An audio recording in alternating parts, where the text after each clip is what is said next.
Opening Hours with MyFin. Good morning viewers, opening hours with മൈഫിൻ്റെ പുതിയൊരു സെഷനിലേക്ക് എല്ലാ പ്രേക്ഷകർക്കും സ്വാഗതം. Good morning Suraj sir. Happy morning Vishnu.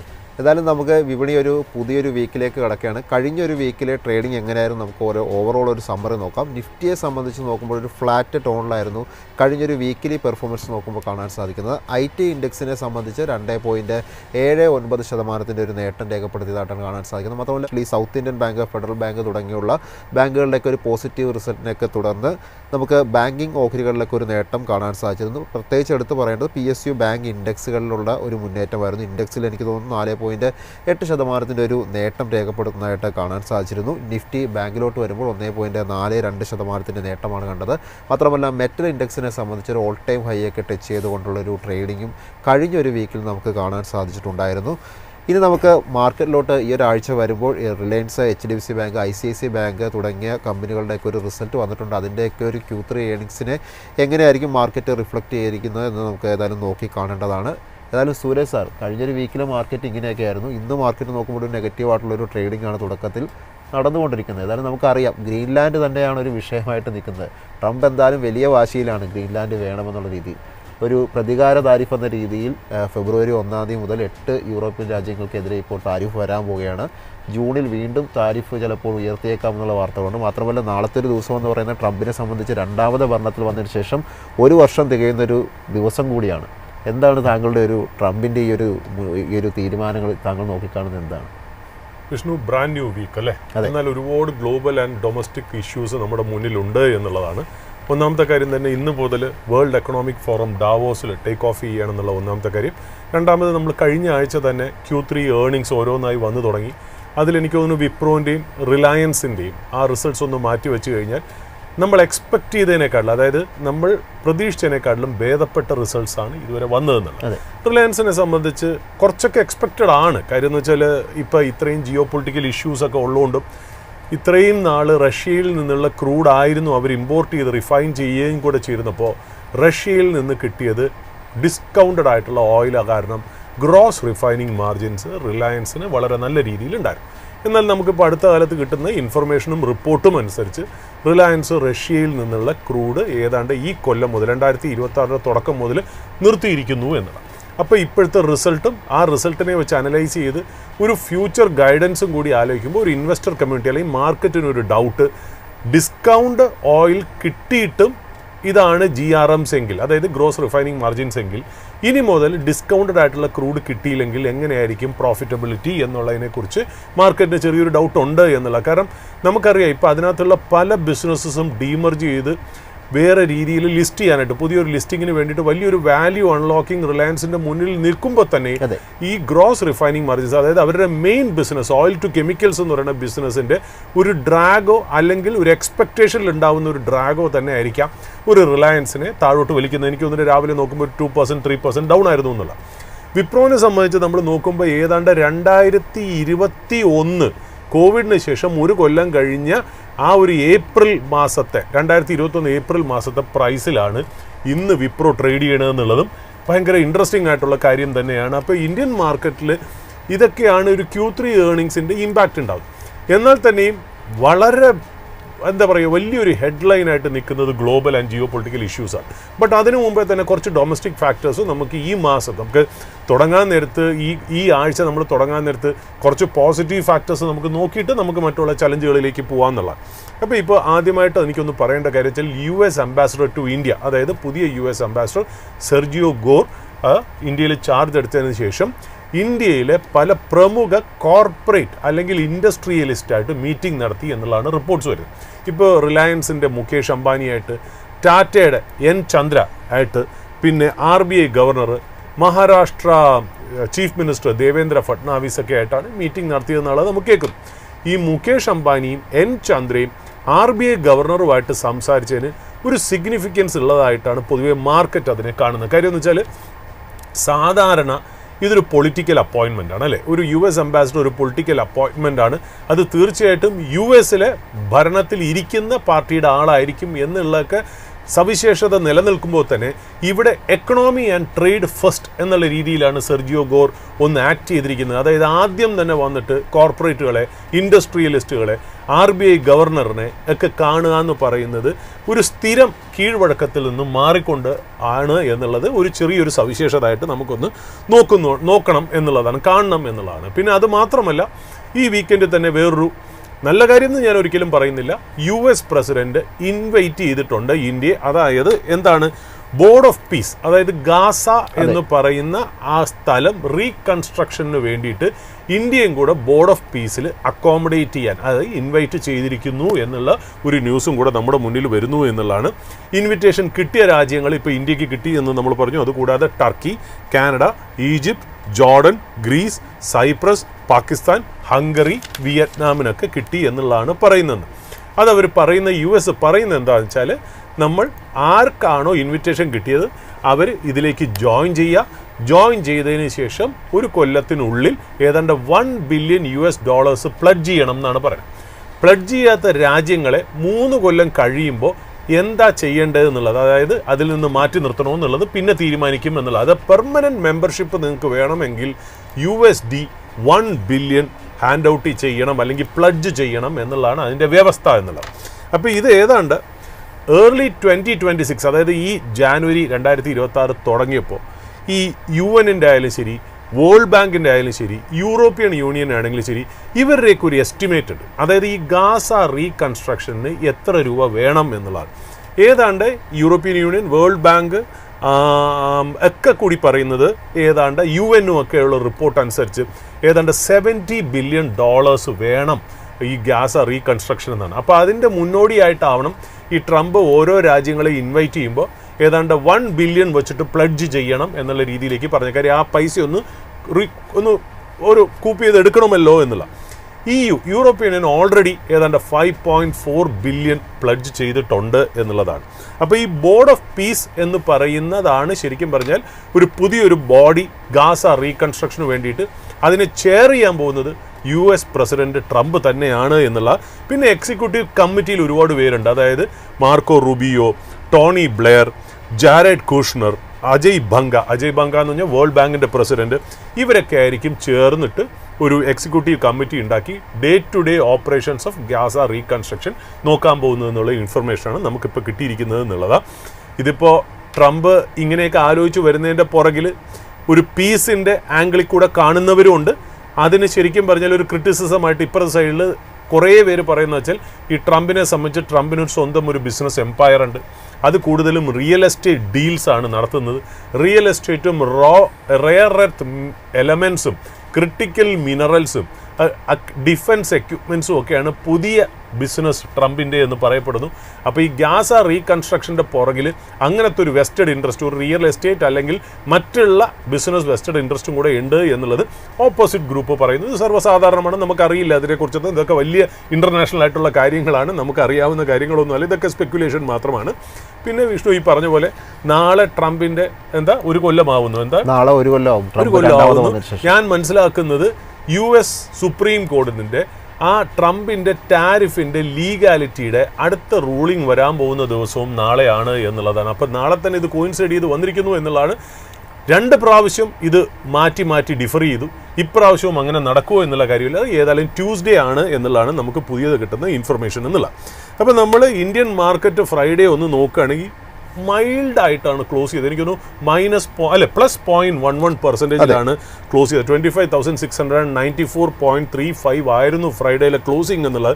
ഞാൻ ഫ്രൈഡേയിലെ ക്ലോസിംഗ് എടുത്തു പറയാൻ കാര്യം വെച്ചാൽ ഈ വീക്കെൻഡിലാണ് പല കാര്യങ്ങളും നടന്നത്. സാറ്റർഡേ ആണ് പല ജിയോ പൊളിറ്റിക്കൽ ഇഷ്യൂസ് നടന്നത്. അതുകൊണ്ട് ഫ്രൈഡേയുടെ ക്ലോസിംഗ് ഞാൻ എടുത്തു എന്ന് മാത്രം.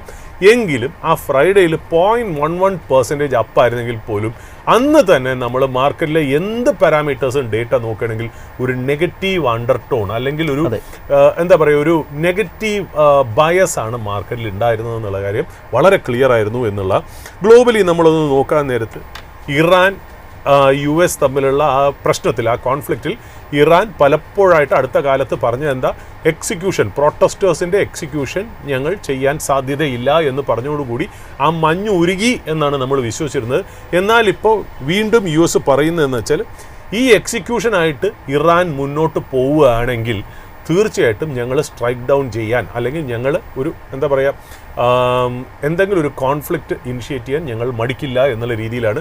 അതിനെ കൊറോബറേറ്റ് ചെയ്യുന്ന ഒരുപാട് ഇൻഫർമേഷനും പലയിടത്തു നിന്നും വരുന്നുണ്ട്. അതായത് കൂടുതൽ മിലിറ്ററി നേവി അസറ്റ്സ് ഏതാണ്ട് സൗത്ത് ചൈന സീന്ന് മിഡിൽ ഈസ്റ്റ് ഭാഗത്തേക്ക് US അയക്കുന്നതായിട്ട് പല മാധ്യമങ്ങൾ റിപ്പോർട്ട് ചെയ്തിട്ടുണ്ട്. അപ്പോൾ അവിടെ ഒരു ടെൻഷൻ. അപ്പോൾ നമ്മൾ ഇറാൻ US-ൻ്റെ കാര്യത്തിലും ഒരു ശമനമായോ എന്ന് ചോദിച്ചാൽ ജിയോ പൊളിറ്റിക്കലി ആയിട്ടില്ല. ഇപ്പോഴും അതൊരു ഫ്ലാഷ് പോയിന്റ് ആയിട്ട് തന്നെ നിലനിൽക്കുന്നു എന്നുള്ളതാണ്.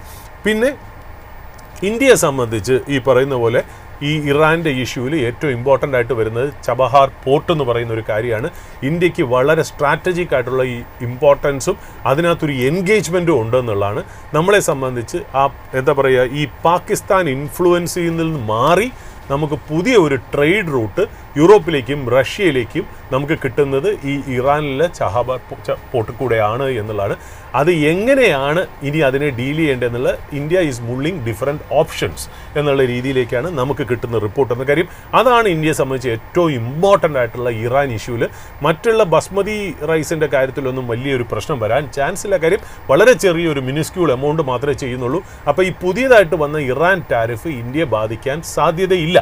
എന്നാൽ ചബഹാർ പോർട്ട് കാരണം ഇന്ത്യക്ക് മേൽ ടാരിഫ് വരുമെന്ന് വെച്ചാൽ അതിൻ്റെ മേലിൽ വരില്ല. ബട്ട് അതിൻ്റെ ഫ്യൂച്ചറായിട്ടുള്ള പ്രോസ്പെക്റ്റ് ലിംബോയിലാണ് എന്നുള്ളതാണ്. അതെങ്ങനെ ഇന്ത്യ നെഗോഷിയേറ്റ് ചെയ്യുന്നു അല്ലെങ്കിൽ അങ്ങനെ മുന്നോട്ട് നീക്കുന്നു എന്നുള്ളത് നമുക്ക് ഇമ്പോർട്ടൻ്റ് ആയിട്ട്. കാര്യം ഇന്ത്യൻ ട്രേഡിനെ സംബന്ധിച്ച് അത് വളരെ ഇമ്പോർട്ടൻ്റ് ആയിട്ടുള്ള റൂട്ടാണെന്നുള്ള കാര്യത്തിൽ യാതൊരു സംശയമില്ല. ഞാൻ ഇനി വെള്ളിയാഴ്ച നോക്കാൻ നേരത്ത്, വാൾ സ്ട്രീറ്റ് നോക്കാൻ നേരത്ത് എനിക്ക് തോന്നുന്നു 3 ഇൻഡിസസും ഒന്ന് മൈനസ് ആയിരുന്നു എന്നുള്ളതാണ്. എനിക്ക് തോന്നുന്നു S&P 500 0.06% ഡൗൺ ആയിരുന്നു, നാസ്ഡാക്കും 0.06% ഡൗൺ ആയിരുന്നു, ഡൗ ജോൺസും 0.17%. മൈൽഡ്ലി നെഗറ്റീവാണ് ഓൾ ഇൻഡസസ് ഇൻ US എന്നുള്ളത്. ഏതായാലും ഇന്ത്യൻ മാർക്കറ്റിലേക്ക് വരുമ്പോൾ ഞാൻ മനസ്സിലാക്കുന്ന ഈ FIS ഏതാണ്ട് 4346 കോടിയുടെ ഇക്വിറ്റീസ് സെല്ല് ചെയ്തു വെള്ളിയാഴ്ച എന്നുള്ളതാണ്. ടോട്ടലായിട്ട് എനിക്ക് തോന്നുന്നു ജാനുവരി 2026 തുടങ്ങിയതിന് ശേഷം 22,530 കോടിയുടെ സെല്ലിംഗ് ഓൾറെഡി FIS FPIസും ചെയ്ത് കഴിഞ്ഞു എന്നുള്ളതാണ്. എന്നാൽ വെള്ളിയാഴ്ച നമ്മൾ നോക്കുമ്പോൾ ഡൊമസ്റ്റിക് ഇൻസ്റ്റിറ്റ്യൂഷൻസും നെറ്റ് ബയേഴ്സ് ആയിരുന്നു മാർക്കറ്റിൽ. ഏതാണ്ട് 3,935 ക്രോസിൻ്റെ ബൈയിങ് ഉണ്ടായിരുന്നു. അതായത് ഈ പറയുന്ന പോലെ FIS സെല്ലിംഗ് അബ്സോർബ് ചെയ്തത് കംപ്ലീറ്റ് DISും റീറ്റെയിലേഴ്സും കൂടെ ചേർന്നാണെന്നുള്ളത്. വീണ്ടും ആ കഥ തുടരുന്നു എന്നുള്ളതാണ്. റുപ്പി നമ്മൾ ഡോളറിന് എഗെയിൻസ്റ്റ് ആയിട്ട് നോക്കുകയാണെങ്കിൽ എനിക്ക് തോന്നുന്നു ഫ്രൈഡേ നമ്മൾ മറക്കാത്ത, നമ്മൾ ബ്രാൻഡ് ന്യൂ വീക്ക് ആയതുകൊണ്ട് നമ്മൾ പഴയ കാര്യങ്ങൾ മറന്നു. വെള്ളിയാഴ്ച ശരിക്കും പറഞ്ഞാൽ 2 മാസത്തിലെ ഏറ്റവും വലിയ വീഴ്ചയാണ് റുപ്പി US ഡോളേഴ്സിന് എഗെയിൻസ്റ്റ് സംഭവിച്ചതെന്നുള്ളത്. ഏതാണ്ട് റുപ്പി 90.650 വേഴ്സസ് ഡോളർ, അതായത് 0.7% ആണ് ടോട്ടൽ കഴിഞ്ഞ ആഴ്ചത്തേക്ക് വീണതെന്നുള്ളതാണ്. RBI ഇൻ്റർവെൻഷൻ ഇല്ലായിരുന്നു എന്നുണ്ടെങ്കിൽ ഇന്ത്യൻ റുപ്പി അല്ലെങ്കിൽ ഇന്ത്യൻ കറൻസി കുറച്ചുകൂടി വീഴുമായിരുന്നു എന്നാണ് മനസ്സിലായത്. RBI നല്ല രീതിയിൽ ഇടപെട്ട് ആ കറൻസിയെ ഒന്ന് സ്റ്റെബിലൈസ് ചെയ്തു, വോളറ്റിലിറ്റി ഒന്ന് സ്റ്റെബിലൈസ് ചെയ്തു എന്നാണ് നമുക്ക് മനസ്സിലാക്കേണ്ടത്. ഇത്രയും ജിയോ പൊളിറ്റിക്കൽ ഇഷ്യൂസ് ഉള്ളപ്പോൾ തീർച്ചയായിട്ടും flight of capital will go towards the capital will move towards safe heaven assets like gold and silver. അത് വീണ്ടും നമ്മൾ gold they are scaling new high അല്ലേ, ഗോൾഡും സിൽവറും പുതിയ ഹൈയിലേക്ക് പൊയ്ക്കൊണ്ടിരിക്കുകയാണ്. സ്പോട്ട് ഗോൾഡ് ഞാൻ നോക്കുമ്പോൾ 1.6% അപ്പായിരുന്നു. ഏതാണ്ട് 4,668 4,684 ഡോളേഴ്സ് പെർ ഔൺസിൻ്റെ ഇടയിൽ ട്രേഡ് ചെയ്തിരിക്കുമായിരുന്നു. സ്പോട്ട് സിൽവർ നോക്കുകയാണെങ്കിൽ US ഡോളേഴ്സ് 93.38 പെർ ഔൺസിലും ട്രേഡ് ചെയ്തു എന്നുള്ള. US ട്രഷറി മാർക്കറ്റ് നോക്കുകയാണെങ്കിൽ വേറൊരു ഇമ്പോർട്ടൻ്റ് ആയിട്ടുള്ള കാര്യം, ഞാൻ ഇതുകൊണ്ടാണ് ഈ ഗ്ലോബൽ ക്യൂസ് അല്ലെങ്കിൽ മറ്റുള്ള ഡേറ്റ ഞാൻ നോക്കുന്നത്. അതായത് നമ്മുടെ US ട്രഷറി മാർക്കറ്റ് നമ്മൾ എല്ലാ ദിവസവും നമ്മൾ ഓപ്പണിംഗ് അവേഴ്സിൽ പറയാറുണ്ട്. ഈ നമ്മൾ നോക്കുന്നത് US 10-year ബോണ്ട് ഈൽഡ് ഈ വീക്കെൻഡ് ഞാനൊന്ന് നോക്കാൻ നേരത്ത് 1.61% അപ്പായിരുന്നു. അതായത് US 10-year ബോണ്ട് ഈൽഡ് ഏതാണ്ട് 4.227 ആണ് എന്നുള്ളതാണ്. അതിൻ്റെ റെലവൻസ് എന്ന് വെച്ചാൽ ജിയോ പൊളിറ്റിക്കൽ ഇഷ്യൂ ഒക്കെ ഉണ്ട് എന്നുള്ളത് ഒരു വശത്ത്. എന്തുകൊണ്ടായിരിക്കും ബോണ്ട് ഈൽഡ് അവിടെ ഇൻക്രീസ് ചെയ്തതെന്നുള്ളതിൻ്റെ ഒരു കാരണം എന്താണെന്ന് വെച്ചാൽ, അതായത് പ്രസിഡന്റ് ട്രംപ് പറഞ്ഞ, നമ്മളിപ്പോൾ പ്രസിഡന്റ് ട്രംപ് ഇത്രയും കാലം നമ്മൾ മാർക്കറ്റ് വിചാരിച്ചിരുന്നത് എന്താ, കെവിൻ ഹാസറ്റ് ആയിരിക്കും അടുത്ത ഫെഡ് ചെയർ എടുക്കാൻ പോകുന്നത്. എന്നാൽ ഈ വീക്കെൻഡിൽ ട്രംപ് പറയുന്നത് വെച്ചാൽ ട്രംപിന് കെവിൻ ഹാസറ്റിനെ വൈറ്റ് ഹൗസിൽ തന്നെ വേണം. അതായത് നാഷണൽ എക്കണോമിക് കൗൺസിൽ, അതായത് white house NEC, white house national economic കൗൺസിലിൽ ഈ കെവിൻ ഹാസറ്റ് ട്രംപിന് വേണം എന്നുള്ളതാണ് ട്രംപ് ഇപ്പോൾ പറയുന്നത്. അങ്ങനെയാണെങ്കിൽ കാര്യം എന്ന് വെച്ചാൽ ട്രംപിൻ്റെ ഏറ്റവും വലിയ ലോയലിസ്റ്റാണ്, ഏറ്റവും വലിയ വിശ്വസ്തനാണ് ഈ കെവിൻ ഹാസറ്റ് എന്ന് പറയുന്നത്. അപ്പോൾ ഒരു കാര്യം നമുക്ക് മനസ്സിലാക്കാം, അതായത് ഇനി അടുത്ത ഫെഡ് ചെയർമാൻ കെവിൻ ഹാസറ്റ് ആവാൻ ചാൻസ് ഇല്ല. കാര്യം വെച്ചാൽ ട്രംപ് പറയുന്നത് എനിക്ക് വൈറ്റ് ഹൗസിനകത്ത് നാഷണൽ എക്കണോമിക് കൗൺസിലിൽ അദ്ദേഹത്തിനെ വേണം എന്നാണ് പറയുന്നത്. അപ്പോൾ ഫെഡ് ചെയർ ആരായിരിക്കും എന്നുള്ളതാണ്. ദ അതർ കെവിൻ എപ്പോഴും പറയാറുണ്ടല്ലോ, പ്രസിഡന്റ് തന്നെ പറയുന്ന വാക്കാണ് അതർ കെവിൻ. കെവിൻ എന്ന് പറയുന്നത് Kevin Warsh is likely to be the next Fed chief എന്നുള്ളതാണ്. ബട്ട് യു എസ് മാർക്കറ്റിനെ സംബന്ധിച്ച് കെവിൻ ഹാസറ്റ് വരികയാണെങ്കിൽ ട്രംപിൻ്റെ വിശ്വസ്തനായതുകൊണ്ട് ട്രംപ് എന്താണോ ഇൻട്രസ്റ്റ് റേറ്റ് കട്ട് മോണിറ്ററി പോളിസിയിൽ അല്ലെങ്കിൽ ഫെഡ് റേറ്റ് കട്ട് ആഗ്രഹിക്കുന്നത് അത് കെവിൻ ഹാസറ്റ് ചെയ്യും എന്നുള്ള രീതിയിലാണ്.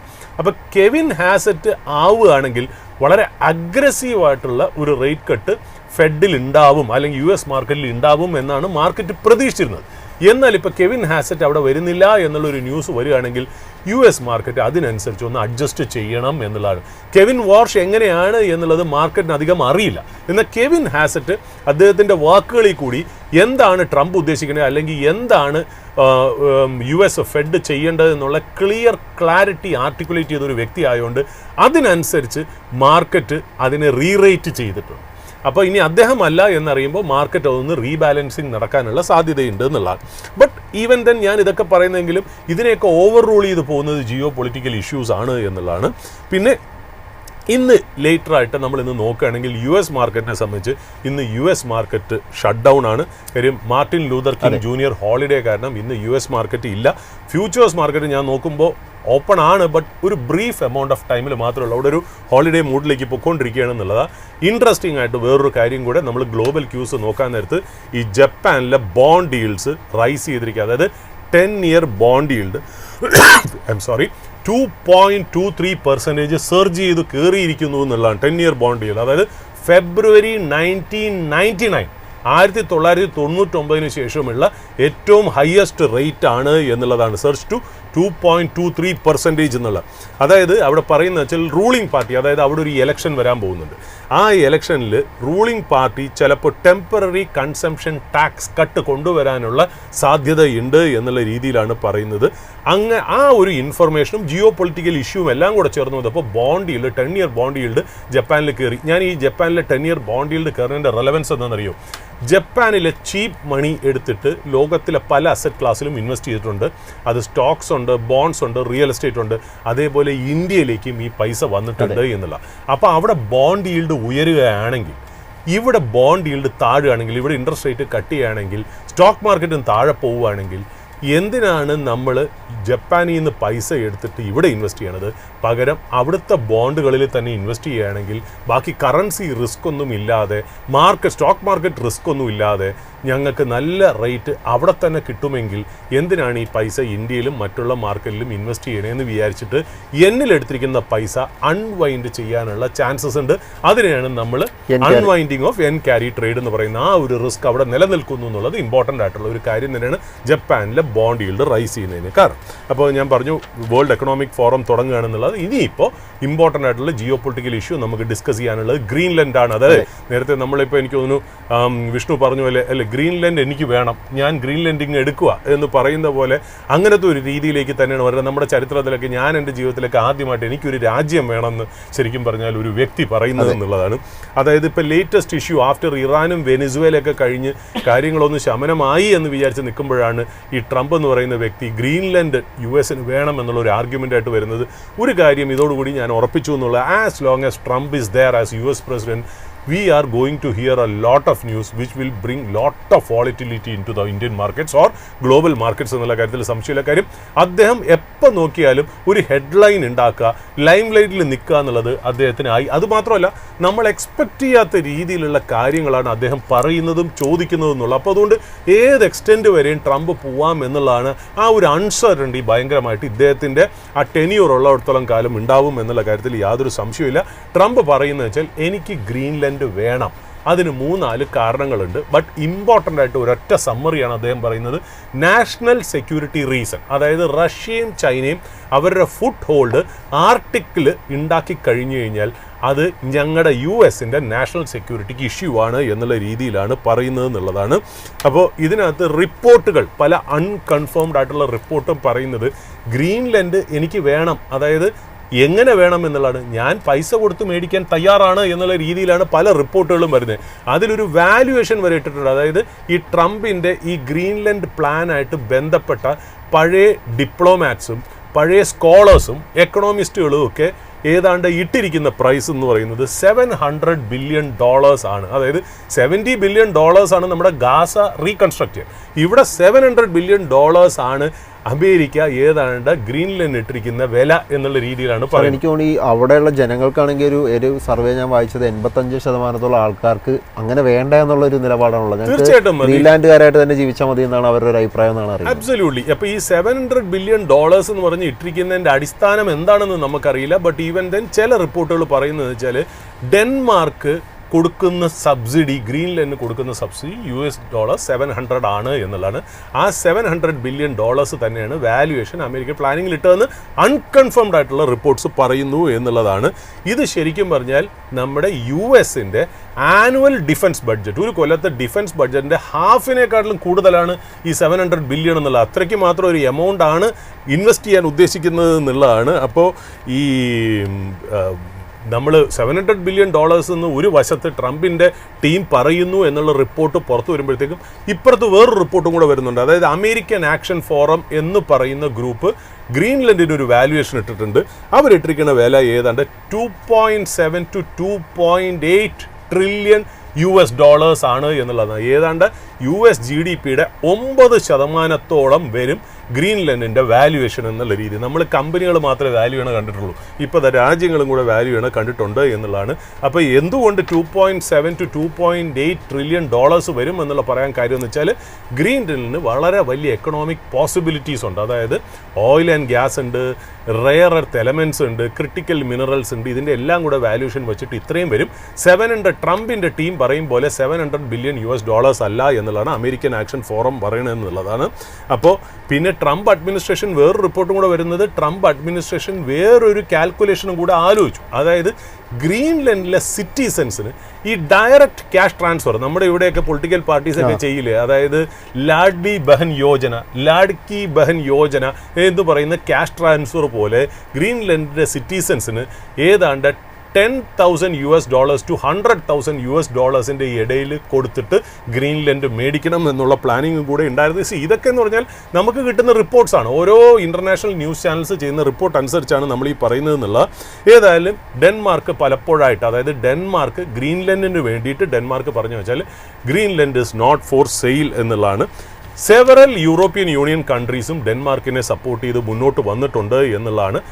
അത് കാരണം തന്നെ ട്രംപ് സാറ്റർഡേ, അതായത് ജാനുവരി 17 ഈ ഡെൻമാർക്കിനെ ഗ്രീൻലൻഡ് കാരണം അനുകൂലിച്ച യൂറോപ്യൻ യൂണിയൻ രാഷ്ട്രങ്ങൾക്കുമെതിരെ 10% tariff with effect from February 1, 2026. അതായത് Denmark, Norway, Sweden, France, Germany, UK and Netherlands അഥവാ ഹോളണ്ട് എന്നുള്ള രീതിയിലേക്ക് ആ രാജ്യങ്ങളിൽ 10% ടാരിഫ് ഏർപ്പെടുത്താൻ തീരുമാനിച്ചിരിക്കുന്നു എന്നുള്ളതാണ്. അവരതിൽ നിന്നും മാറിയില്ല. അതായത് ഗ്രീൻലൻഡിനെ US എടുക്കുന്നതിൽ നിന്നും അവരതിൻ്റെ ഇടയിൽ കയറി ഈ ഡീല് നശിപ്പിക്കുകയാണെന്നുണ്ടെങ്കിൽ ജൂൺ ആകുമ്പോഴത്തേക്കും ഈ 10 എന്നുള്ളത് 25% ഇൻക്രീസ് ചെയ്യും എന്നുള്ള രീതിയിലാണ് പറയുന്നത് എന്നുള്ളതാണ്. അപ്പോൾ ഏതായാലും ഒരു കാര്യം ഉറപ്പാണ്, യൂറോപ്യൻ യൂണിയൻ പല മീറ്റിങ്ങുകളും നടത്തി ഈ വീക്കെൻഡ്. ഇനിയും പല മീറ്റിങ്ങുകളും ഈ ആഴ്ച വരുമെന്ന് നമ്മൾ പ്രതീക്ഷിക്കുന്നു. റിപ്പോർട്ട് പറയുന്നത് എന്താണെന്ന് വെച്ചാൽ, ഇപ്പോഴത്തെ ലേറ്റസ്റ്റ് റിപ്പോർട്ട് പറയുന്നത് വെച്ചാൽ February 1 വരെ പല ഡിസിഷൻസും നമുക്ക് ഹോൾഡ് ചെയ്യാം എന്ന് യൂറോപ്യൻ യൂണിയൻ ഒരു തീരുമാനം എടുത്തു എന്നാണ് അൺകൺഫേംഡ് റിപ്പോർട്ട്സ് ആയിട്ട് പറയുന്നതെന്നുള്ള.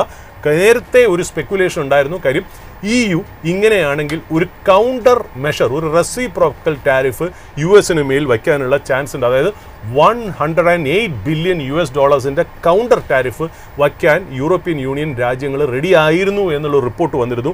അങ്ങനെയാണെങ്കിൽ basically American cars, agri products, industrial മെഷീനറിക്കൊക്കെ മുകളിലാണ് വയ്ക്കാൻ ഉദ്ദേശിച്ചതെന്നും റിപ്പോർട്ട് വരുന്നുണ്ട്.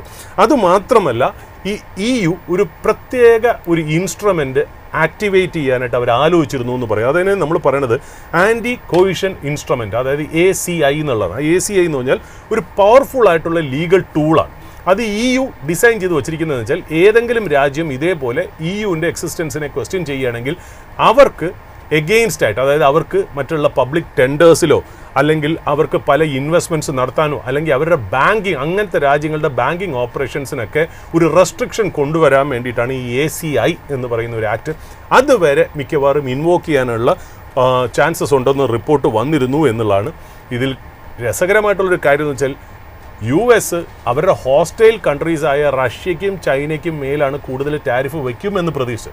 എന്നാൽ അതിനേക്കാളും ഉപരി ഇപ്പോൾ ഫ്രണ്ട്ലി നേഷൻസിനെയും പാർട്ട്നേഴ്സിനുമാണ് വയ്ക്കുന്നതെന്നുള്ള ഒന്ന് ഇന്ത്യ എന്ന് പറയുന്ന ഉദാഹരണം. രണ്ടാമത് NATO അലൈസ് അല്ലെങ്കിൽ യൂറോപ്യൻ യൂണിയനിലെ രാജ്യങ്ങളിലും വയ്ക്കുന്നു എന്നുള്ളത് ഭയങ്കര ചലഞ്ചിങ് ആയിട്ടുള്ളൊരു കാര്യം തന്നെയാണെന്നുള്ളത്. അപ്പോൾ ഇങ്ങനത്തെ ഒരു ജിയോ പൊളിറ്റിക്കൽ ഇഷ്യൂ നടക്കുകയാണെന്നുണ്ടെങ്കിൽ തീർച്ചയായിട്ടും അറിയാം flight of capital will move into safe havens like gold and silver എന്നുള്ള കാര്യത്തിൽ. അപ്പോൾ ആ ഒരു ട്രേഡ് വീക്കെൻഡിൽ നടക്കുന്നു എന്നുള്ള കാര്യത്തിൽ യാതൊരു സംശയമില്ല. But a few amount of money can also come to domestic consumption themes in emerging market. അത് ഇന്ത്യയിൽ തന്നെ വരണം നിർബന്ധമില്ല. കാര്യം വെച്ചാൽ എവിടെയാണോ സ്റ്റെബിലിറ്റി ഉള്ളത്, കാര്യം പൈസ എവിടെയെങ്കിലും ഇൻവെസ്റ്റ് ചെയ്യണമല്ലോ. പൈസയ്ക്ക് ഒരിടത്ത് കയറി കയ്യിൽ വെക്കാൻ പറ്റില്ല, ക്യാഷ് വെക്കാൻ പറ്റില്ല. It's a trillions of global money. അത് ഒന്നില്ലെങ്കിൽ ഗോൾഡ് ആൻഡ് സിൽവറിലേക്ക് പോകും, അല്ലെങ്കിൽ എമർജിങ് എക്കണോമീസിലുള്ള ഈ സ്റ്റേബിൾ ആയിട്ടുള്ള ഡൊമസ്റ്റിക് ബിസിനസ്സുകളിലേക്കും വരാൻ ചാൻസ് ഉണ്ട്, provided there is A valuation comfort എന്നുള്ളത് എക്സ്പെക്ട് ചെയ്യുന്നു എന്നുള്ളതാണ്. ഒരു കാര്യം നമുക്ക് മനസ്സിലാക്കാം, ഈ ഗ്രീൻലാൻഡ് ഇഷ്യൂവും വെനിസ്വേലൻ ഇഷ്യൂ ഒക്കെ നമ്മളെ പറഞ്ഞ് മനസ്സിലാക്കുന്നത് എന്താ, ഈ ഫ്യൂച്ചർ വെൽത്ത് എന്ന് പറയുന്നത് ആർട്ടിഫിഷ്യൽ ഇൻ്റലിജൻസിൻ്റെ എക്കോസിസ്റ്റമത്തിലാണ് എന്നുള്ളത്. ഇപ്പോൾ ഗ്രീൻലാൻഡിലേക്ക് എന്തുകൊണ്ട് വരുന്നു? റെയർ എർത്ത് എലമെൻസും ക്രിട്ടിക്കൽ മിനറൽസും ഉള്ളതുകൊണ്ട്. പിന്നെ രണ്ടാമത് എന്താ, oil and gas. AI infra data centre power ചെയ്യണമെങ്കിൽ അതിന് പവർ വേണം, നല്ല രീതിയിൽ പവർ വേണം എന്നുള്ള. അപ്പോൾ ഓയിൽ ആൻഡ് ഗ്യാസ് എന്നുള്ളത് ഒരു ഇൻപുട്ടാണ് എന്നുള്ള കാര്യത്തിൽ സംശയമില്ല. അപ്പോൾ വെനിസ്വേലയുടെ കാര്യത്തിലും ഓയിൽ ആൻഡ് ഗ്യാസ് തന്നെയായിരുന്നു ട്രംപിൻ്റെ ആവശ്യം, അല്ലെങ്കിൽ US-ൻ്റെ ആവശ്യം. ഗ്രീൻലാൻഡിൻ്റെ കാര്യത്തിലും അത് തന്നെയാണ് എന്നുള്ള. അപ്പോൾ ഈ AI എക്കോസിസ്റ്റത്തിന് വേണ്ടിയിട്ടുള്ള ഫൈറ്റ് കംപ്ലീറ്റ് ലോകത്ത് നടക്കുന്നു എന്നുള്ളതാണ് അതിനകത്തുള്ള പ്രത്യേകത എന്ന് പറഞ്ഞാൽ. അപ്പോൾ ഗ്രീൻലാൻഡിനെ മേടിക്കാൻ ഉദ്ദേശിക്കുന്നു, ഗ്രീൻലാൻഡ് ഞാനിങ്ങ് എടുക്കുക, ഗ്രീൻലാൻഡ് എനിക്ക് വേണം എന്നുള്ള രീതിയിലാണ് ട്രംപ് പറഞ്ഞതെന്നുള്ള. അപ്പോൾ നമ്മുടെ പ്രേക്ഷകർ പലരും എനിക്ക് വീക്കെൻഡിൽ ക്വസ്റ്റ്യൻസ് അയച്ചിരുന്നു, അതായത് പ്രൈവറ്റായിട്ടും അല്ലാതെ പബ്ലിക് ഫോറത്തിലും ചോദിച്ചിരുന്നു, എന്താണ് ഈ ഗ്രീൻലാൻഡിനോട് ട്രംപിന് ഇത്ര ഇഷ്ടം, അല്ലെങ്കിൽ എന്തുകൊണ്ടാണ് ഈ ഒരു റൂൾ വന്നിരിക്കുന്നത്. ഞാൻ ചെറുതായിട്ടൊന്ന് എക്സ്പ്ലെയിൻ ചെയ്യാം ഇതിനകത്ത്. ഇതാണ് നമ്മുടെ ഇന്നത്തെ സ്പോട്ട്ലൈറ്റ് ആയിട്ട് നമ്മളിന്ന് പറയുന്നത്. അതായത് എനിക്ക് ഒരു ക്വസ്റ്റ്യൻ ആഡ് ചെയ്യാനുണ്ട്. ഇപ്പോൾ ട്രംപ് പറയുന്നുണ്ടല്ലോ, ഞാൻ എടുത്തില്ലെങ്കിൽ ചൈനയോ അല്ലെങ്കിൽ റഷ്യയോ ഇതിൽ കയറി കൈകടത്താൻ ചാൻസ് ഉണ്ടെന്ന്. ആ ഒരു കാര്യത്തിലും എന്തെങ്കിലും കഴമ്പുണ്ടോ എന്ന് കൂടി ഒന്ന് എക്സ്പ്ലെയിൻ ചെയ്യാം. ഇപ്പോൾ ബേസിക്കലി പുറത്ത് പറഞ്ഞിരിക്കുന്ന റീസൺ, ട്രംപ് പറഞ്ഞിരിക്കുന്നത് ഞാൻ ഇത് എടുക്കാൻ കാര്യം എന്താണ്, ഈ നാഷണൽ സെക്യൂരിറ്റി റീസൺ ആണ്. റഷ്യയും ചൈനയും ഇല്ലെങ്കിൽ ആ ആർട്ടിക് എന്ന് പറയുന്ന സ്ഥലം കൈയടക്കും, അത് വലിയ നാഷണൽ സെക്യൂരിറ്റിക്ക് ഒരു ഇഷ്യൂ ആണെന്നുള്ള രീതിയിലാണ് ട്രംപ് പറഞ്ഞേക്കുന്നത് എന്നുള്ള. അപ്പോൾ നമ്മൾ ഗ്രീൻലാൻഡ് എന്താണെന്ന് മനസ്സിലാക്കിയാൽ മാത്രമേ, അതായത് ഗ്ലോബൽ ട്രേഡിനെ കുറിച്ച് നമ്മൾ പറയുന്ന കാര്യം എന്ന് വെച്ചാൽ, നമ്മൾ ഇനിയിപ്പോൾ നമ്മുടെ പ്രേക്ഷകർ നമ്മുടെ ഇന്ത്യൻ സ്റ്റോക്ക് മാർക്കറ്റിൽ ഈ വക കാര്യങ്ങളും കൂടെ മനസ്സിലാക്കി മുന്നോട്ട്. കാര്യം ഒരു കാര്യം എന്തുകൊണ്ട് നടക്കുന്നു, അത് കാരണം എവിടെയൊക്കെ ഇമ്പാക്റ്റ് വരുന്നു, അതെങ്ങനെ നമ്മുടെ സ്റ്റോക്ക് മാർക്കറ്റിനെ എഫക്റ്റ് ചെയ്യണമെന്നുണ്ടെങ്കിൽ നമ്മൾ ഈ ഇഷ്യൂ അറിയണം എന്നുള്ള. സാധാരണ നമ്മൾ സ്റ്റോക്ക് മാർക്കറ്റിൽ എപ്പോഴും പറയും, സ്റ്റോക്ക് മാർക്കറ്റ് ഫണ്ടമെന്റൽസും ടെക്നിക്കൽസും മാത്രം പഠിച്ചാൽ പോരാ, നമ്മൾ കുറച്ച് ഹിസ്റ്ററിയും പൊളിറ്റിക്സും ജോഗ്രഫിയും കൂടെ പഠിച്ചു വെക്കണം എന്ന കാര്യം. India is A part of A global economic system എന്നുള്ള കാര്യത്തിൽ യാതൊരു സംശയമില്ല എന്നുള്ള. അപ്പോൾ ഗ്രീൻലാൻഡിൻ്റെ പ്രത്യേകത എന്ന് വെച്ചാൽ, ഗ്രീൻലാൻഡ് ഒരു ഇൻഡിപെൻഡൻറ്റ് കൺട്രി അല്ല. ഗ്രീൻലാൻഡ് എന്ന് പറയുന്ന ഒരു semi autonomous territory of Denmark എന്ന് പറയുന്ന രാജ്യത്തിൻ്റെ ഒരു സെമി ഓട്ടോണോമസ് ടെറിട്ടറി ഭാഗമാണ് ഒരു ഗ്രീൻലാൻഡ് എന്നുള്ളത്. അതായത് ഡെൻമാർക്കിനെ കുറിച്ച് നമ്മൾ പറയുകയാണെങ്കിൽ 3 കാര്യങ്ങൾ ചേരുന്നതാണ് ഡെൻമാർക്ക് എന്ന് പറയുന്ന രാജ്യം. ഒന്നെന്ന് പറയുന്നത് ഡെൻമാർക്ക് എന്ന് പറയുന്ന രാജ്യം തന്നെ, രണ്ടാമതെന്ന് പറയുന്നത് ഈ ഗ്രീൻലാൻഡ്, മൂന്നാമതെന്ന് പറഞ്ഞാൽ ഫെറോയി ഐലൻഡ് എന്ന് വേണമെങ്കിൽ പറയാം. ഫെറോയി ഐലൻഡും ഗ്രീൻലാൻഡും ഡെൻമാർക്കിൻ്റെ മെയിൻലാൻഡും കൂടെ ചേർന്നാണ് ഡെൻമാർക്ക് എന്ന് പറയുന്നത്. അപ്പോൾ നമുക്ക് വേണമെങ്കിൽ പറയാം, ഡെൻമാർക്കിൻ്റെ ഒരു ഇൻ്റഗ്രൽ പാർട്ടാണ് ഗ്രീൻലാൻഡ് എന്നുള്ളതാണ്. ഗ്രീൻലാൻഡിന് പക്ഷേ സ്വന്തമായിട്ട് പാർലമെൻ്റ് ഉണ്ട്, സ്വന്തമായിട്ട് പ്രൈം മിനിസ്റ്റർ ഉണ്ട്, സ്വന്തമായിട്ട് ഫ്ലാഗ് ഉണ്ട്, കൊടിയുണ്ട്. ബട്ട് ഏതാണ്ട് എനിക്ക് തോന്നുന്നു പോപ്പുലേഷൻ 56,000 പേരോ അങ്ങനെ കണ്ട കുറച്ചെങ്ങാണ്ടേ ഉള്ളൂ, എനിക്ക് എക്സാക്ട്ലി അറിയില്ല, അത്രയാണെന്ന് തോന്നുന്നു. ഗ്രീൻലാൻഡിൻ്റെ ഗവൺമെൻറ്റാണ് ചില കാര്യങ്ങൾ കൺട്രോൾ ചെയ്യണം. ഇപ്പോൾ ഉദാഹരണത്തിന് local government issues, natural resources, internal administration, അതായത് education, judicial system, social services, ഇതൊക്കെ ഹാൻഡിൽ ചെയ്യണത് ഗ്രീൻലാൻഡിലിരിക്കുന്ന പ്രൈം മിനിസ്റ്ററും അവിടുത്തെ അഡ്മിനിസ്ട്രേഷനുമാണ് ഹാൻഡിൽ ചെയ്യുന്നത്. എന്നാൽ ഡെൻമാർക്കിൻ്റെ കയ്യിൽ വേറെ കുറേ കാര്യങ്ങൾ ഇരിക്കുന്നുണ്ട്. അതായത് ഫോറിൻ പോളിസി. എങ്ങനെയാണ് ഗ്രീൻലാൻഡിൻ്റെ ഫോറിൻ പോളിസി വരുന്നത്, ഡിഫൻസ് സിസ്റ്റം വരുന്നത്, അവിടുത്തെ കറൻസി ആൻഡ് മോണിറ്ററി പോളിസിയൊക്കെ ഡെൻമാർക്കാണ് തീരുമാനിക്കുന്ന കാര്യം. ഗ്രീൻലാൻഡ് ഡെൻമാർക്കിൻ്റെ ഒരു സെമി ഓട്ടോണോമസ് ടെറിട്ടറിയാണ്. അപ്പോൾ ഗ്രീൻലൻഡിൻ്റെ ആക്ടിവിറ്റീസ് ലോക്കൽ സെൽഫ് ഗവൺമെൻറ്റും ഉണ്ട്, ഡെൻമാർക്കിനും അതോറിറ്റി ഉണ്ട് എന്നുള്ളതാണ്.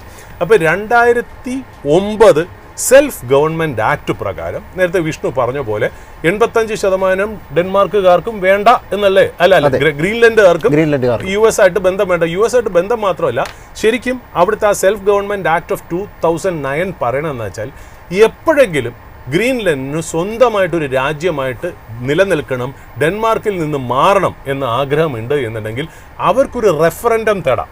അവരുടെ നാട്ടിൽ റെഫറൻഡം തേടാം. ആ റെഫറൻഡം അനുകൂലമാവുകയും ആ റെഫറൻഡം ഡെൻമാർക്കിൽ പാർലമെൻറ്റിൽ, അതായത് ഡാനിഷ് പാർലമെൻറ്റിൽ പാസ്സാവുകയും കൂടെ ചെയ്യുകയാണെങ്കിൽ തീർച്ചയായിട്ടും ഇവർക്ക് ഇൻഡിപെൻഡൻറ്റ് കൺട്രി ആയിട്ട് അവർക്ക് റിസൈഡ് ചെയ്യുക എന്നുള്ളതാണ്. എന്നാലും ഗ്രീൻലൻഡുകാർ വളരെ സന്തുഷ്ടമായിട്ട് ഡെൻമാർക്കിൻ്റെ കീഴിൽ ജീവിക്കുന്നു എന്നുള്ളത്. അപ്പോൾ എന്താണ് ഈ ഗ്രീൻലൻഡിനോട്, ഇങ്ങനെയുള്ള ഗ്രീൻലൻഡിനോട് ട്രംപിൻ്റെ ഇഷ്ടം എന്താണെന്ന് ചോദിച്ചു കഴിഞ്ഞാൽ, military and geo political is one reason. Military and geo political one reason എന്ന് പറയാൻ കാര്യം വെച്ചാൽ, നമ്മളിപ്പോൾ ഈ ആർട്ടിക് ഏരിയയിൽ ഗ്രീൻലൻഡ് എവിടെയാണെന്ന് ചോദിച്ചു കഴിഞ്ഞാൽ, നമ്മളിപ്പോൾ അലാസ്ക, കാനഡ, അമേരിക്ക ഒക്കെ ഇപ്പുറത്തെ സൈഡിലാണെങ്കിൽ, ഇപ്പുറത്തെ സൈഡിൽ ഐസ്ലൻഡ്, നോർവേ, റഷ്യയൊക്കെ ഇപ്പുറത്ത് വരും. ഏതാണ്ട് ഇവിടെ നടുക്ക്, അതായത് ഇങ്ങനെ എടുക്കുകയാണെങ്കിൽ, ആ സർക്കിളിൽ എടുക്കുകയാണെങ്കിൽ ഇവിടെയാണ് ഏതാണ്ട് ഗ്രീൻലൻഡ് വരുന്നതെന്നുള്ളത്. അതായത് ആർട്ടിക് ഏരിയയിലെ വളരെ സ്ട്രാറ്റജിക് ആയിട്ടുള്ള ലൊക്കേഷനാണ്. അതായത് ഒരുപാട് രാജ്യങ്ങൾക്ക് ആർട്ടിക്കിൽ ഇൻട്രസ്റ്റ് ഉണ്ട്. ഇപ്പോൾ കാനഡയ്ക്കുണ്ട്, ഗ്രീൻലൻഡ് ഉണ്ട്, ഫിൻലൻഡ് ഉണ്ട്, ഐസ്ലൻഡിനുണ്ട്, നോർവേക്കുണ്ട്, റഷ്യക്കുണ്ട്, സ്വീഡൻ ഉണ്ട്. ഇവർക്കെല്ലാവർക്കും ആ ആർട്ടിക്കിൽ ഇൻട്രസ്റ്റ് ഉണ്ട്. അതിൽ ഇൻ്റഗ്രലായിട്ട് നിൽക്കുന്ന ഒരു രാജ്യം, വളരെ പിവട്ടലായിട്ടുള്ളൊരു പൊസിഷനിൽ സ്ട്രാറ്റജിക്കലി ലൊക്കേറ്റഡ് ആയിട്ടാണ്. അതായത് ഇപ്പുറത്ത് അലാസ്കയും കാനഡയും US ഒക്കെ വരുമ്പോൾ, ഇപ്പുറത്ത് യൂറോപ്യൻ കൺട്രീസും വരുമ്പോൾ അതിൻ്റെ ഇടയിലാണ് ഗ്രീൻലൻഡ് ഇവിടെ താഴേക്കായിട്ട് വരുന്നത് എന്നുള്ള. അപ്പോൾ ഇവിടെ സ്ട്രാറ്റജിക് അഡ്വാൻറ്റേജ് എന്ന് വെച്ചാൽ, ശരിക്കും പറഞ്ഞാൽ ഈ ആർട്ടിക് എയർ സ്പേസും ആർട്ടിക് സീ റൂട്ടിലും ഗ്രീൻലൻഡ് സ്ട്രാറ്റജിക് ആയിട്ടാണ് ഇരിക്കുന്നത്. മനസ്സിലായോ? അപ്പോൾ അതാണ് അതിൻ്റെ ഇമ്പോർട്ടൻ്റ് ആയിട്ടുള്ള, അതായത് ട്രേഡിൻ്റെ കാര്യത്തിൽ, അത് എയർ ട്രാഫിക്കിൻ്റെ കാര്യത്തിലായാലും ശരി, സീ റൂട്ടിൻ്റെ കാര്യത്തിലായാലും വളരെ സ്ട്രാറ്റജിക് ആയിട്ടാണ് ഗ്രീൻലൻഡ് ഇരിക്കുന്നതെന്ന് അറിയാം. നമുക്കറിയാലോ, ഈ അവിടേക്ക് ഈ ഐസ് ഫീൽഡ് ആയിട്ടുള്ള ആർട്ടിക് ഏരിയയിലേക്ക് കൂടെ പോകുന്ന ഷിപ്പിനെ ഐസ് ബ്രേക്കർ ഷിപ്പ് എന്നാണ്, ഐസ് ബ്രേക്ക് ചെയ്ത് പോകുന്ന ഷിപ്പ് എന്നുള്ള രീതിയിലാണ് പറയുന്നത് എന്നുള്ള. അപ്പോൾ ഇത് ശരിക്കും പറഞ്ഞാൽ യൂറോപ്പും ഏഷ്യയും തമ്മിൽ, ഈ ഏരിയ എന്ന് പറയുന്നത് യൂറോപ്പും ഏഷ്യയും തമ്മിലുള്ള ആ ഒരു ട്രാവലിംഗ് ഒക്കെ ഒരു 40% കുറയ്ക്കുന്ന ഒരു സ്ഥലമാണ് എന്നുള്ളതാണ്. ഒന്നാമത് ഇത് മലാക്ക സ്ട്രെയിറ്റും സൂവേസ് കനാലും ബൈപ്പാസ് ചെയ്യുന്ന ഒരു സ്ട്രെയിറ്റ് ആണ്. അതുകൊണ്ട് തന്നെ ട്രേഡ് വൈസ് ഇതിന് ഭയങ്കര ഇമ്പോർട്ടൻസ് ആണ്. പിന്നെ ഇത്രയും നാൾ നമ്മൾ അതിനെയൊക്കെ എന്തുകൊണ്ട് ട്രേഡിനെ കുറിച്ച് സംസാരിക്കുന്നില്ല വെച്ചാൽ, അവിടെ ഐസ് ഉള്ളതുകൊണ്ടും പല രാജ്യങ്ങൾക്കും ഈ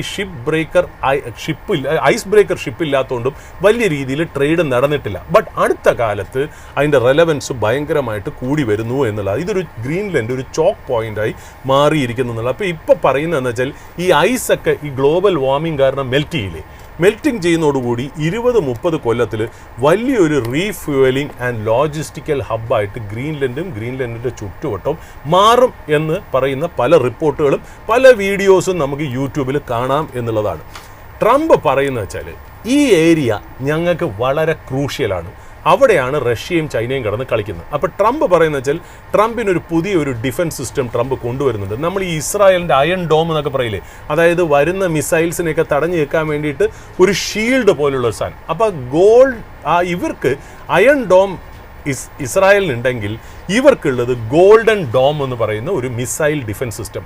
ഈ ഗോൾഡൻ ഡോം എന്ന് പറയുമ്പോൾ അതിനകത്ത് എന്തൊക്കെ വരും? ഇറ്റ് ഈസ് എ കൺസ്റ്റലേഷൻ, അതായത് എ ഗ്രൂപ്പ് ഓഫ് മിസൈൽസ്, പിന്നെ ഈ പറയുന്ന പോലെ മിലിറ്ററി അസറ്റ്സ്, സെൻസേഴ്സ്, സാറ്റലൈറ്റ് ഒക്കെ ഉപയോഗിച്ചാണ് എനിമി അറ്റാക്കിനെ ഷീൽഡ് ചെയ്യാൻ വേണ്ടിയിട്ട് ഗോൾഡൻ ഡോം അവർ ഉണ്ടാക്കുന്നത് എന്നുള്ള. ട്രംപിന് അതിനെക്കുറിച്ചൊരു വലിയ പ്ലാൻ ഉണ്ട്. പണ്ട് എനിക്ക് തോന്നുന്നു റൊണാൾഡ് റീഗൻ്റെ കാലത്തൊക്കെ എനിക്ക് തോന്നുന്നു സ്റ്റാർ വാർസ് എന്ന് പറഞ്ഞൊരു പ്രോഗ്രാം ഉണ്ടായിരുന്നു എന്നുള്ളതാണ്. അപ്പോൾ അതേപോലെ ഒരു ഗോൾഡൻ ഡോം ഉണ്ടാക്കുന്നുണ്ട്. അതിൻ്റെ ഒരു ഇൻ്റഗ്രൽ പിവട്ടൽ പോയിന്റിൽ ഗ്രീൻലൻഡ് വരും. അതുകൊണ്ട് ഞങ്ങൾക്ക് ഗ്രീൻലൻഡ് ആവശ്യമുണ്ട് എന്നുള്ള ഒരു ആവശ്യകത കൂടെ വയ്ക്കുന്നു എന്നുള്ളതാണ്.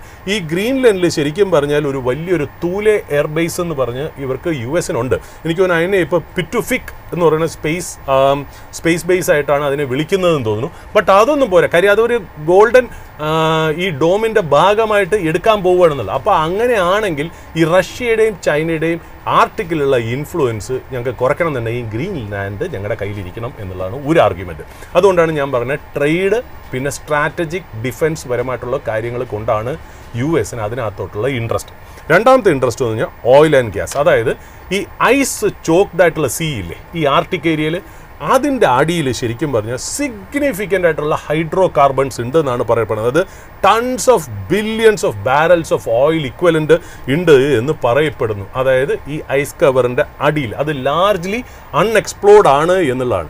ഞാൻ മനസ്സിലാക്കുന്നത് US എക്കോളജിക്കൽ സർവേ, എനിക്ക് തോന്നുന്നു USGSൻ്റെ ഒരു സർവേ അനുസരിച്ച് ഏതാണ്ട് 31 billion barrels of oil equivalent ഈ ഐസിൻ്റെ അടിയിൽ ഹൈഡ്രോ കാർബൺ റിസർവ് ഉണ്ട് എന്നാണ് പറയുന്നത്. 31 ബില്യൺ ബാരൽസ് എന്ന് പറയുമ്പോൾ നമ്മൾ ആലോചിക്കണം, ഏതാണ്ട് സൗദി അറേബ്യയ്ക്ക് 267 billion barrels of proven oil reserve, വെനിസ്വേലയ്ക്ക് 303 billion barrels of proven oil reserve ഉണ്ടെന്നാണ് പറയപ്പെടുന്നത്. നമ്പർ 1 വെനിസ്വേലയും, രണ്ടാമത് സൗദി അറേബ്യയാണെന്ന് പറഞ്ഞാൽ ഇത് സൗദി അറേബ്യ 267 ഉള്ളപ്പോൾ ഇവർക്ക് ഏതാണ്ട് 31 ബില്യൺ ബാരൽസ് ഓയിൽ ഇക്വലൻ്റ് ഉണ്ട് എന്നുള്ളതാണ് റിപ്പോർട്ടുകൾ പറയുന്നതെന്നുള്ള. എന്നാൽ 2021 ഗ്രീൻലൻഡ് ശരിക്കും പറഞ്ഞാൽ ഈ എക്സ്ട്രാക്ഷനെ ഒന്ന് ഹോൾട്ട് ചെയ്ത് വെച്ചിരിക്കുകയാണ്. കാര്യം, ഒന്നാമത്തെ കാര്യം എന്ന് വെച്ചാൽ ക്ലൈമറ്റ് ചേഞ്ചും, അതായത് ഈ ഐസൊക്കെ ഉരുകി പോകുക എന്ന് പറഞ്ഞാൽ ഈ ക്ലൈമറ്റ് ചേഞ്ചിൻ്റെ വലിയൊരു ഇമ്പോർട്ടൻ്റ് ആയിട്ടുള്ള ഒരു നെഗറ്റിവിറ്റിയാണ്.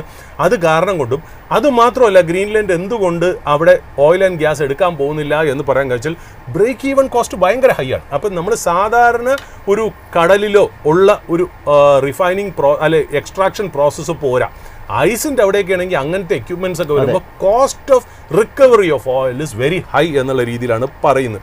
അപ്പോൾ അത് കാരണം തന്നെ ഗ്രീൻലൻഡ് 2021 മുതൽ ഇവിടെ വലിയൊരു ഇൻട്രസ്റ്റ് എടുത്തിരുന്നില്ല. ബട്ട് അടുത്ത കാലത്ത് ഈ ക്ലൈമറ്റ് ചേഞ്ചിൻ്റെ ഇതൊക്കെ വന്നതോടുകൂടി ഭയങ്കരമായിട്ട് ഐസ് മെൽറ്റ് ചെയ്ത് ഇപ്പോൾ ഏതാണ്ട് അതുവഴി സഞ്ചരിക്കാൻ പറ്റുന്ന രീതിയിലേക്ക് ആയപ്പോഴാണ് ഈ ട്രംപ് നേരെ ചാടി വീണത് എന്നുള്ളതാണ്. അപ്പോൾ നമുക്കറിയാലോ, ഒരുപാട് ഷിപ്പിംഗ് റൂട്ട്സ് തുറന്നു വരുന്നു. ഏതാണ്ട് എനിക്ക് തോന്നുന്നു റഷ്യ തന്നെ ഇന്ത്യൻ ഷിപ്പ് യാർഡ്സിന്, എനിക്ക് തോന്നുന്നു പിപ്പാവ ഷിപ്പ് യാർഡും കൊച്ചിൻ ഷിപ്പ് യാർഡിനും റിലയൻസ് നേവൽ, അവർക്കൊക്കെ ശരിക്കും പറഞ്ഞാൽ 4 നോൺ ന്യൂക്ലിയർ ഐസ് ബ്രേക്കർ ഷിപ്സിന് ഓർഡർ കൊടുത്തു എന്നുള്ളതാണ് എവിടെയോ ഒരു റിപ്പോർട്ട് ഞാൻ വായിച്ച പോലെ തോന്നുന്നുണ്ട്. അതായത് റഷ്യക്ക് വേണം അങ്ങനത്തെ ships, non nuclear ice breaker ships വേണം. അതിൽ ഇന്ത്യൻ ഷിപ്പിംഗ് ഇൻഡസ്ട്രീസ് ചെയ്തു കൊടുക്കുന്നു. ഇപ്പോൾ ഇന്ത്യൻ ഷിപ്പ് ബിൽഡിംഗ് ഇൻഡസ്ട്രി ഭയങ്കരമായിട്ട് പൊങ്ങി വരികയല്ലേ. അപ്പോൾ അതും പറയുന്നുണ്ട് എന്നുള്ള. അപ്പോൾ ഈ ഐസ് മെൽറ്റ് ചെയ്യുന്തോറും ഹൈഡ്രോ കാർബൺ എക്സ്ട്രാക്ട് ചെയ്യണം എന്നുള്ളതാണ് റിപ്പോർട്ട് പറയുന്നത്. അത്രയും cost of extraction of oil from this Arctic region എന്ന് പറയുന്നത് $, ഏതാണ്ട് $75 വേണ്ടി വരും. എന്നാൽ നോർമൽ കൺവെൻഷണൽ ആയിട്ടുള്ള മറ്റുള്ള സ്ഥലങ്ങളിലാണെങ്കിൽ ഏതായാലും 30, 35, 40, 45 ഒക്കെ വരുമ്പോൾ ഇവിടെ 75 cost of oil production is high എന്നുള്ള രീതിയിലാണ്. ഇഷ്യൂസ് ഉണ്ടാകണം, വീണ്ടും ചിലപ്പോൾ അത് കുറയാനുള്ള ചാൻസ് അല്ലേ വരുന്നത്? സോറി, അതായത് ക്ലൈമറ്റ് ഇഷ്യൂസ് ഇനിയും കൂടുകയാണെങ്കിൽ ഇത് കൂടുതൽ എക്സ്പെൻസ് കുറയാനുള്ള ചാൻസസ് ഉണ്ട് എന്നുള്ളതാണ് പറയപ്പെടുന്നത് എന്നുള്ളത്. അപ്പോൾ അതുകൊണ്ട് തന്നെയാണ് ഈ പറയുന്ന പോലെ റഷ്യ അവിടെ കയറിയാൽ റഷ്യക്ക് അഡീഷണൽ ആയിട്ടുള്ള ഓയിൽ കിട്ടും, അതിനെ ഒന്ന് മാറ്റിയെടുക്കണം എന്നുണ്ടെങ്കിൽ ഞങ്ങൾക്ക് ഗ്രീൻലൻഡ് വേണം എന്നുള്ളൊരു ആവശ്യം കൂടെ പറയുന്നു. പിന്നെ അത് മാത്രമല്ല, ക്രിട്ടിക്കൽ മിനറൽസും റെയർ എർത്ത് എലമെൻസും അവിടെ ഉണ്ട് എന്നുള്ളതാണ് പറയുന്നത്. വീണ്ടും ഈ ഐസ് ആയിട്ടുള്ള കവർ ചെയ്തിട്ടുള്ള സീ ബെഡിൽ ഒരുപാട് ക്രിട്ടിക്കൽ മിനറൽസും റെയർ എർത്ത് എലമെൻറ്റ്സ് ഉണ്ട് എന്നുള്ള പറയപ്പെടുന്നു. നമുക്കറിയാലോ, യുറേനിയം, ലിത്യം, നിക്കൽ, കൊബാൾട്ട് പോലെയുള്ള, അതായത് artificial intelligence, infra, defence, semi conductor, solar, ഇതിനൊക്കെ ആവശ്യമായിട്ടുള്ള റെയർ എർത്ത് എലമെൻറ്റ്സും ക്രിട്ടിക്കൽ മിനറൽസും സീ ബെഡിൽ ഉണ്ട് എന്ന് പറയപ്പെടുന്നു. എന്നാൽ ഗ്രീൻലൻഡ് ഈ പറയുന്ന പോലെ ഡെൻമാർക്കിനെ സംബന്ധിച്ച് വളരെ ഇമ്പോർട്ടൻ്റ് ആണ്. വളരെ നാറ്റോ, നോർത്ത് അറ്റ്ലാന്റിക് ട്രീറ്റി ഓർഗനൈസേഷൻ്റെ വളരെ റിലവൻ്റ് ആയിട്ടുള്ള ഒരു പാർട്ടാണ് ഗ്രീൻലൻഡ്. ആർട്ടിക്കിൾ ആ പവർ സ്റ്റേറ്റസ് ഡെൻമാർക്കിന് കൊടുക്കുന്നത് ഗ്രീൻലൻഡ് ആണെന്നുള്ളതാണ്. അതുകൊണ്ട് they would resist all move എന്നുള്ള രീതിയിലാണ്. എന്നാൽ US-ൻ്റെ മൂവ് എന്താണ് എന്നുള്ള കാര്യത്തിൽ അറിയില്ല. ഈ പറയുന്ന പോലെ US ശരിക്കും പറഞ്ഞാൽ ഈ ഡെൻമാർക്ക് മിലിറ്ററി ഒന്ന് ഡിപ്ലോയ് ചെയ്തിട്ടുണ്ട് US അറ്റാക്കിൻ്റെ എഗെയിൻസ്റ്റ് ആയിട്ട് ഒന്ന് ആക്ട് ചെയ്യാൻ വേണ്ടിയിട്ട്. അതിന് വേണ്ടിയിട്ട് ചെറിയ രീതിയിലും കുറച്ച് ട്രൂപ്സിനെ മറ്റുള്ള രാജ്യങ്ങൾ സപ്ലൈ ചെയ്തിട്ടുണ്ട്. കാര്യം, EUവിൻ്റെയും നേറ്റോൻ്റെയും ഭാഗമായി ഗ്രീൻലൻഡിനെ സപ്പോർട്ട് ചെയ്യാനും ഡെൻമാർക്കിനെ സപ്പോർട്ട് ചെയ്യാനും മറ്റുള്ള രാജ്യങ്ങൾ ചെറുതായിട്ട് അവരുടെ ട്രൂപ്സിനെയും കൂടെ ചെറിയ രീതിയിലുള്ള ഡിപ്ലോയ്മെൻറ്റ് കൊടുത്തിട്ടുണ്ട്. ഇതാണ് ട്രംപിനെ ചൊടിപ്പിച്ചത്. ഇതാണ് ട്രംപ് പറഞ്ഞത്, ഗ്രീൻലൻഡ് ഞങ്ങൾക്ക് കിട്ടാതിരിക്കാൻ ഡെൻമാർക്കിനെ ആരൊക്കെ സഹായിക്കുന്നോ അവർക്ക് ഞങ്ങളൊരു ടാരിഫ് വയ്ക്കും. ആ ടാരിഫാണ് ഈ പറഞ്ഞ പോലെ 10% ടാരിഫ് അല്ലേ, 10% tariff with effect from February 1. അത് ജൂൺ ആകുമ്പോഴത്തേക്കും 25 ആയിട്ട് ഉയർത്തും എന്നുള്ള രീതിയിൽ പറഞ്ഞു. അപ്പോൾ ഇതുകൊണ്ടാണ് ട്രംപിന് ഗ്രീൻലൻഡിൻ്റെ ആവശ്യം ഇതെങ്ങനെ ഉയർന്നു വരുന്നു എന്നുള്ളത് ഈ ജിയോ പൊളിറ്റിക്സിനെ ഈ ആഴ്ച ഡിസൈഡ് ചെയ്യും എന്നുള്ളതാണ്. ഫെബ്രുവരി 1 വരെ സമയമുണ്ട്. ഇതിനകത്ത് എന്താ നടക്കണം എന്നുള്ളത് നമുക്ക് നോക്കാം. അപ്പോഴത്തേക്കും നമുക്ക് മാർക്കറ്റിൽ ഈ പറഞ്ഞ പോലെ മറ്റുള്ള ഈ പറയുന്ന പോലെ നമുക്കൊന്ന് മാർക്കറ്റിൻ്റെ അപ്ഡേറ്റ് എടുക്കണം, നമുക്ക് ടെക്നിക്കലായിട്ട് നോക്കണം. അപ്പോൾ ഇതൊക്കെ തന്നെയാണ് മാർക്കറ്റിനെ ഈ ആഴ്ച ഈ വാരം ഗൈഡ് ചെയ്യാൻ പോകുന്ന ഇൻ്റർനാഷണൽ ആയിട്ടുള്ള ഗ്ലോബൽ ജിയോ പൊളിറ്റിക്കൽ ഇഷ്യൂസ്. ഏതായാലും മാർക്കറ്റ് ഒന്നുകൂടി നമ്മൾ നോക്കുമ്പോൾ കാണുന്നത് ഇന്നൊരു നെഗറ്റീവ് സെൻറ്റിമെൻറ്റ്സിലാണ് ഇപ്പോൾ ട്രേഡിംഗ് തുടർന്നുകൊണ്ടിരിക്കുന്നത്. അതുകൊണ്ട് തന്നെ മാർക്കറ്റിൽ നമുക്ക് നോക്കുമ്പോൾ ഒത്തിരി ഗ്ലോബൽ ടെൻഷൻസ് ഒക്കെ നിലനിൽക്കുന്ന ഒരു സമയം കൂടിയാണ്. അപ്പോൾ പൊസിഷൻസ് ഒക്കെ എടുക്കുമ്പോൾ അതൊക്കെ ശ്രദ്ധിച്ച് മാർക്കറ്റ് നന്നായി പഠിച്ചതിന് ശേഷം മാത്രം നിങ്ങൾ അത്തരത്തിലുള്ള തീരുമാനങ്ങളിലോട്ട് പോവുക. പിന്നെ ഞങ്ങളിവിടെ ഡിസ്കസ് ചെയ്ത ഓരോ സ്റ്റോക്കും എഡ്യൂക്കേഷൻ പർപ്പസിന് വേണ്ടി മാത്രമുള്ളതാണ്. നിക്ഷേപം നടത്തുന്നതിന് മുമ്പ് സ്വയം പഠിക്കുക. ഒപ്പം സെബി രജിസ്റ്റേർഡ് അനലിസ്റ്റ് പോലുള്ളവരുടെ ഒപ്പീനിയൻസ് എടുത്തതിന് ശേഷം മാത്രം നിക്ഷേപം നടത്തുക. ഇതോടെ ഈ ഒരു ഓപ്പണിംഗ് ഹവേഴ്സിൻ്റെ എപ്പിസോഡ് വൈൻഡപ്പ് ചെയ്യുകയാണ്. നമ്മൾ അടുത്ത മണിക്കൂർ നമ്മൾ റിസർച്ച് ടീം കൂടുതൽ അപ്ഡേറ്റ്സ് ഒക്കെ ആയിട്ട് ജോയിൻ ചെയ്യുന്നതായിരിക്കും. Stay tuned. നന്ദി, നമസ്കാരം.